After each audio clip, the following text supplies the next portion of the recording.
Right. ఇక తెలంగాణ రాష్ట్రంలో municipal ఎన్నికల ప్రచార పర్వం క్లైమాక్స్కు చేరుకుంది. ఇవాళ సాయంత్రానికి బహిరంగ ప్రచారానికి తెరపడనుంది. దీంతో అభ్యర్థులు, రాజకీయ పార్టీలు ఓటర్లను ప్రసన్నం చేసుకునేందుకు చివరి ప్రయత్నంలో నిమగ్నం అయ్యారు. ఫిబ్రవరి 11న పోలింగ్ జరగనున్న నేపథ్యంలో నిబంధనల ప్రకారం 48 గంటల ముందే మైకులు కట్కానున్నాయి. రాష్ట్రంలోని 116 మున్సిపాలిటీలు, 7 మున్సిపల్ కార్పొరేషన్లో ఎన్నికల వేడి తారాస్థాయికి చేరటంతో పట్టణ ప్రాంతాల్లో రాజకీయ కోలాహలం కనిపిస్తోంది. ఈ ఎన్నికల్లో స్టార్ కాంపెయిన్ల హడావుడి పెద్దగా కనిపించలేదు. ముఖ్యమంత్రి రేవంత్ రెడ్డి కొన్ని జిల్లాలకే పరిమితం అయ్యారు. డిప్యూటీ సీఎం బట్టి విక్రమార్క తన సొంత నియోజకవర్గమైన మదిరకే ప్రాధాన్యత ఇచ్చారు.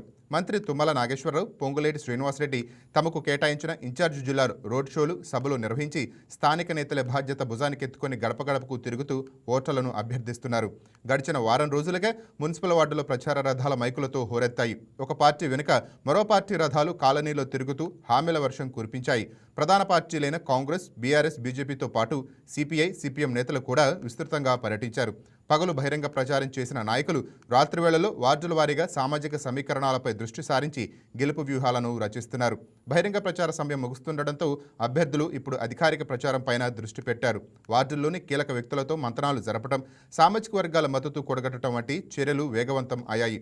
కొన్ని చోట్ల ఇప్పటికే ఓటర్లను ప్రలోభపెట్టే చర్యలు మొదలయ్యాయనే ఆరోపణలు వస్తున్నాయి. అర్ధరాత్రి వరకు సైతం రహస్య సమావేశాలు నిర్వహిస్తూ ఓటు బ్యాంకును పదిలం చేసుకునే పనిలో నిమగ్నం అయ్యారు. మేజర్ మున్సిపాలిటీలో ఓటుకు 3,000 నుంచి 5,000 వరకు పంపిణీ చేసేందుకు అభ్యర్థులు సిద్ధం అయ్యారని టాక్.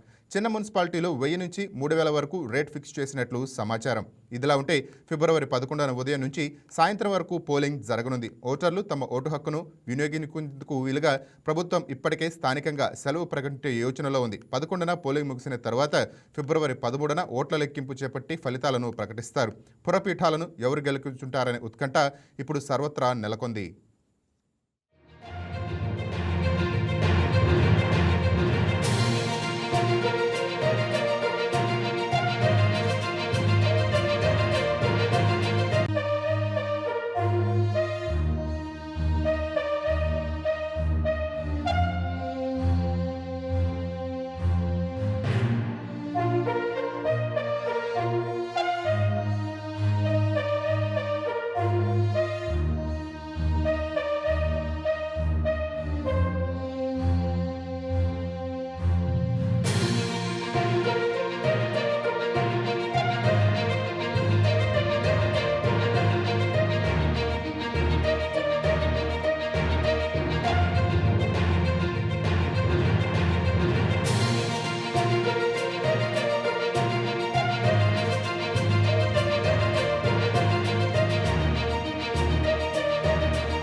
ఈ వీడియో మీకు నచ్చినట్లయితే లైక్ కొట్టి షేర్ చేసి వైకే టీవీని సబ్స్క్రైబ్ చేసుకోండి.